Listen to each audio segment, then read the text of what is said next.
సుమన్ టీవీలో మీ business promotions కోసం ఈ కింది నెంబర్ను సంప్రదించగలరు.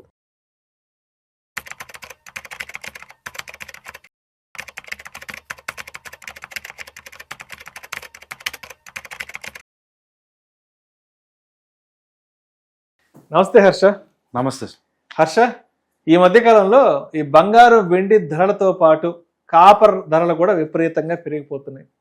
అయితే నాకు కూడా ప్రతిరోజు చాలా మంది కాల్ చేస్తున్నారు, విష్ణు గారు కాపర్ ధరలు కూడా భారీగా పెరిగిపోతున్నాయంట కదా, మరి కాపర్ని ఎలా కొనిపెట్టుకోవాలి, కాపర్ రాడ్లే ఉన్న కొని తెచ్చి ఇంట్లో పెట్టుకోవాలా, లేదంటే కాపర్ వైర్లే ఉన్న కొని తెచ్చి ఇంట్లో పెట్టుకోవాలా, లేదంటే కాపర్ ముద్దలే ఉన్న కొని తెచ్చి ఇంట్లో పెట్టుకోవాలంటే చాలా మంది అడుగుతున్నారు. కాబట్టి సరే, ఇప్పుడు కాపర్లో ఇన్వెస్ట్ చేయాలి అంటే ఏ రూపంలో ఇన్వెస్ట్ చేయాలి? అంటే కాపర్ని ఫిజికల్గా కొని తెచ్చి ఇంట్లో దాచిపెట్టుకోవాలా, లేదంటే ఏదైనా డిజిటల్ ఫార్మాట్లో కొని పెట్టుకోవాలి? ఏంటి అసలు ఇప్పుడున్న పరిస్థితుల్లో ఫ్యూచర్లో కాపర్ పెరుగుతుంది అన్న ఒక సంకేతం స్పష్టంగా ఉంటే అసలు ఈ కాపర్ ఇన్వెస్ట్మెంట్ అనేది ఎలా ఉండాలి అసలు? Yes sir. సో దీంట్లో రెండు ఆస్పెక్ట్స్ ఉన్నాయి. ఒకటి వచ్చి కాపర్ ప్రైసెస్ ఎలా పర్ఫామ్ చేయొచ్చు రాబోయే రోజుల్లో. రెండోది, ఒకవేళ అది బాగా పెరుగుతుందంటే మరి మనం కాపర్లో ఎలా ఇన్వెస్ట్ చేయాలి. ఫస్ట్ అసలు కాపర్ ప్రైసెస్ పెరుగుతుందా లేదా అనేది మనం చూస్తే, హిస్టారికల్గా కనుక మనం కాపర్ ప్రైసెస్ చూసామంటే మ్యాక్సిమం 6 to 7% రేంజ్లోనే పెరిగాయి కాపర్. అంటే చెప్పాలంటే ఆల్మోస్ట్ ఇన్ఫ్లేషన్ అంతే తప్పితే ఎప్పుడు ఎక్స్ట్రాడినరీ రిటర్న్స్ అయితే కాపర్ నుంచి రాలేదు. అయితే ఇప్పుడు ఎందుకు అందరూ కాపర్ మీదకి పడ్డారు అని అంటే, రీసెంట్ టైమ్స్ లో మనం చూస్తే ఈ ఏఐ డేటా సెంటర్లు, కొత్త టెక్నాలజీలు ఏవేవైతే వస్తున్నాయో, ఈవీ బ్యాటరీలు కానీ సోలార్ పవర్లు కానీ, వీటన్నిటి ఇవన్నీ కూడా పవర్ రిలేటెడ్ కదా. ఇదే పవర్ జనరేట్ చేస్తున్నాయి లేదా పవర్ కన్జ్యూమ్ చేస్తున్నాయి. సోలార్ కంపెనీలు కానీ ఈవీ బ్యాటరీలు కానీ ఇవన్నీ పవర్ స్టోరేజ్లు.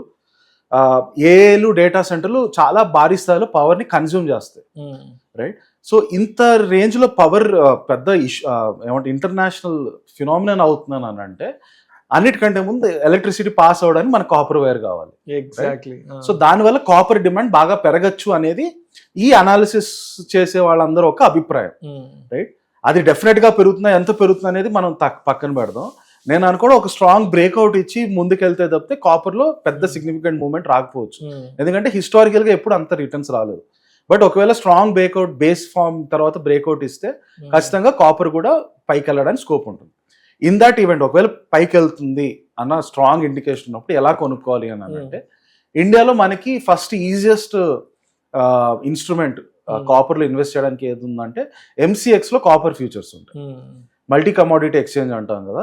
దాంట్లో మనకి గోల్డ్, సిల్వర్ వీటితో పాటు చాలా రకరకాల మెటల్స్వి కూడా ఉంటాయి. దాంట్లో కాపర్ కూడా ఒకటి. కాపర్ ఫ్యూచర్స్ ఎంసీఎక్స్ ఎక్స్చేంజ్లో ఖచ్చితంగా మనం కొనుక్కోవచ్చు.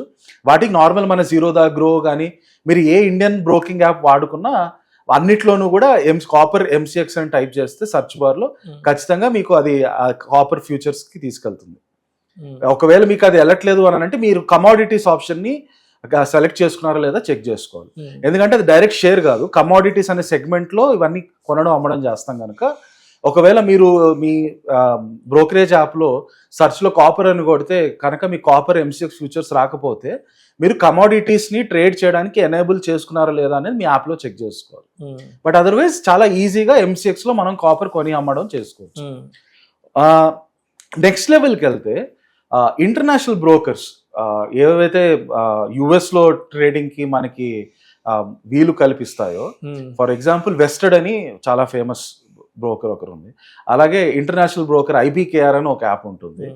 సో వీటన్నిటిలో కూడా ఏంటంటే మనం అకౌంట్ కనుక ఓపెన్ చేసుకుంటే మనకి $2.5 million వరకు ఆర్బీఐ అలో చేస్తుంది, లిబరలైజ్డ్ రెమిటాన్స్ స్కీమ్ అని, రైట్? ఆ స్కీమ్ ప్రకారం మనం ఇంటర్నేషనల్ స్టాక్స్ అన్నిటిని కూడా కొనుక్కోవచ్చు ఈ యాప్స్ నుంచి. వాటిలో కనుక మనం రిజిస్టర్ చేసుకుని డబ్బులు పెట్టుకుంటే యుఎస్లో కాపర్ రిలేటెడ్ ఈటీఎఫ్లు చాలా ఉంటాయి. యుఎస్ మార్కెట్ చాలా సాఫిస్టికేటెడ్. ప్రతి కమోడిటీ మీద వాళ్ళ దగ్గర ఈటీఎఫ్స్ ఉంటాయి, రైట్? సో ఆ ఈటీఎఫ్స్ ని కొని ఇండియాలో ఉండవు అలాంటి ఈటీఎఫ్స్. ఇండియాలో రీసెంట్ గా స్టార్ట్ అయ్యాయి గోల్డ్ ఈటీఎఫ్లు, సిల్వర్ ఈటీఎఫ్లు. ఇంకా మనకి కాపర్లు, జింక్లు, అల్యూమినియం రావడం ఇంకా చాలా టైం పడుతుంది. ఈ లోపల మనం కనుక ఈటీఎఫ్స్ ద్వారా నేను కాపర్ కొని అమ్మడం చేయాలి అని అంటే ఈ ఇంటర్నేషనల్ బ్రోకర్స్ యాప్స్ ఏవైతే ఉంటాయో, వెస్టెడ్, ఐబీకేఆర్, వాటిలో అకౌంట్ ఓపెన్ చేసుకొని యుఎస్ మార్కెట్లో కాపర్ ఈటీఎఫ్స్ని కొనుక్కోవచ్చు, రైట్? సో ఈధర్ మన లోకల్లో ఎంసీఎక్స్ ని డైరెక్ట్ గా కొనుక్కోవడం copper futures, are US trade చేసే యాప్స్ ని ఇన్స్టాల్ చేసుకొని వాటిలో అకౌంట్ ఓపెన్ చేసుకుని యుఎస్ మార్కెట్ లో కొనుక్కోవడం. మూడో విధానం ఏంటంటే ప్రాక్సీ అంటాం. సో ఏదైనా ఫర్ ఎగ్జాంపుల్ షుగర్ ధరలు పెరుగుతున్నాయంటే దానికి ప్రాక్సీగా కప్పు టీ ధర కూడా పెరుగుతుంది, ఎందుకంటే దాంట్లో షుగర్ వేస్తాం కనుక షుగర్ పెరిగితే టీ ధర కూడా పెరుగుతుంది. సో సేమ్ వే కాపర్ పెరుగుతుంది అంటే హిందుస్థాన్ కాపర్ షేర్ ప్రైస్ కూడా పెరగచ్చు. Okay, right. సో ఈ వీటిల్లో ఎగ్జాక్ట్ కోరిలేషన్ ఉండకపోవచ్చు. ఎగ్జాక్ట్ కోరిలేషన్ ఎందుకు ఉండకపోవచ్చు అంటే అందరూ నేను కాపర్ బాగా పెరిగిపోతుందని చెప్పి ఆల్రెడీ హిందుస్థాన్ కాపర్ వాల్యుయేషన్ ఆకాశం స్థాయికి తీసుకెళ్ళిపోవచ్చు. అప్పుడు కాపర్ ఇంకా పెరిగే కొద్దినా కూడా హిందుస్థాన్ కాపర్ స్టాక్ ప్రైస్ ఎక్కువ పెరగకపోవచ్చు. కాకపోతే స్టార్టింగ్ ఫేజ్ లో కనుక మనకి ఇప్పుడే ఇక్కడి నుంచి రాబోయే రోజుల్లో కాపర్ ప్రైజులు బాగా పెరుగుతాయని క్లారిటీ ఎక్కువ ఉండి నమ్మకం ఎక్కువ ఉందంటే కాపర్ కొనుక్కునే బదులు డైరెక్ట్ గా హిందుస్థాన్ కాపర్ స్టాక్ ప్రైస్ కొనుక్కోవచ్చు. దానికైతే నార్మల్ మీ గ్రో జీరోదా లేదా ఎనీ బ్రోకరేజ్ యాప్ లో Hindustan copper and share price Hindustan copper అని టైప్ చేసిన వెంటనే మీకు అది షేర్ వచ్చేస్తుంది అక్కడ. సో సిమిలర్లీ కాపర్ రిలేటెడ్ ఏ స్టాక్స్ ఉన్నా మార్కెట్ లో అవన్నీ కూడా ప్రాక్సీ లాగా పనిచేస్తూ ఉంటాయి. సో మనకున్న మూడు మార్గాలు ఏంటంటే ఈధర్ ఎంసీఎక్స్ లో కాపర్ ఫ్యూచర్స్ కొనడం, లేదా ఇంటర్నేషనల్ బ్రోకర్స్ ఏదన్నా ఇన్స్టాల్ చేసుకొని యుఎస్ మార్కెట్ లో కాపర్ ఈటీఎఫ్స్ కొనడం, లేదా ఇండియాలో copper related stock price companies కొనుక్కోవచ్చు.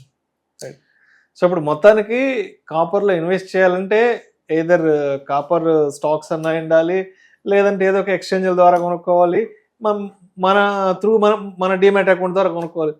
అంతేగాని ఈ కాపర్ అమ్మే షాపులకు వెళ్ళి కాపర్ రాడ్లు, కాపర్ వైర్లు, కాపర్ ముద్దలు అయితే కొని తెచ్చి ఇంట్లో పెట్టుకోవడం అయితే కాదంటారు.